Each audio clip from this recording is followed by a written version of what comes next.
Hey everyone! So for this week we have two questions. So to begin, what kinds or styles of art in this week's chapters 23 and 24 appeal to you, make you think, repel you, or make you feel a certain set of emotions?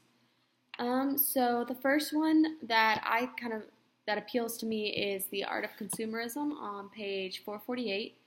It appeals to me because artists create art of everyday things. So, for example, there's an acrylic collage on page 449 called Still Life number 24 by Tom Wesselman. I think that's how you say it. And it's really interesting to me because he created a work of art out of common household items from that time period of 1962.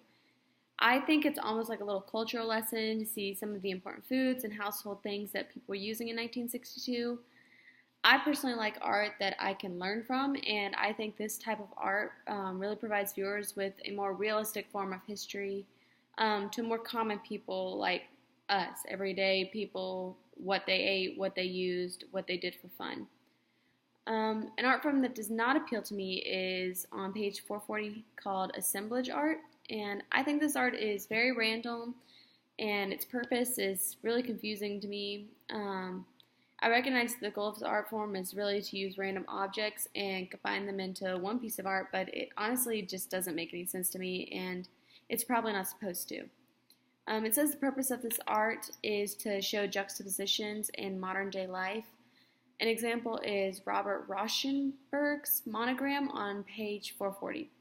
It shows like a furry Angora goat figurine with a real tire wrapped around its stomach, standing on what looks like a collage painting.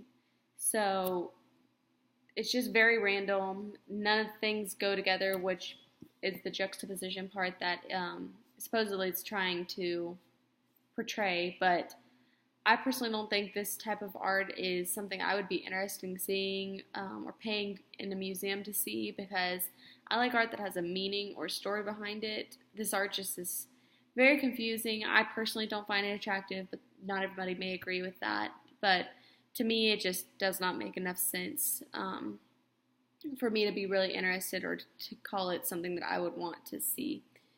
So the second question we have to answer is, you have been forever changed by your journey into the world of art. How will you use that change in your life? So I think the biggest change from this journey in art will be how I look at art. So in the beginning of this course, I didn't really study or analyze art. I saw it more as just a wall decoration with little or no meaning. When I went to museums, I really couldn't get into the art. I would just kind of look around. To me, at the beginning, it was kind of boring. But it was something I just never really made personal connections with, what I was seeing. However, after using the skills that I've gained through this course, I think I'll be able to look at art and try to understand more of why the artist created it and what that piece of art is trying to show or represent, instead of being really confused and just seeing a piece of art. I'll be able to see the colors, the lines, the shapes, the shadows, the specific reasons this artist put this character here, more analysis of the background of the painting and artwork.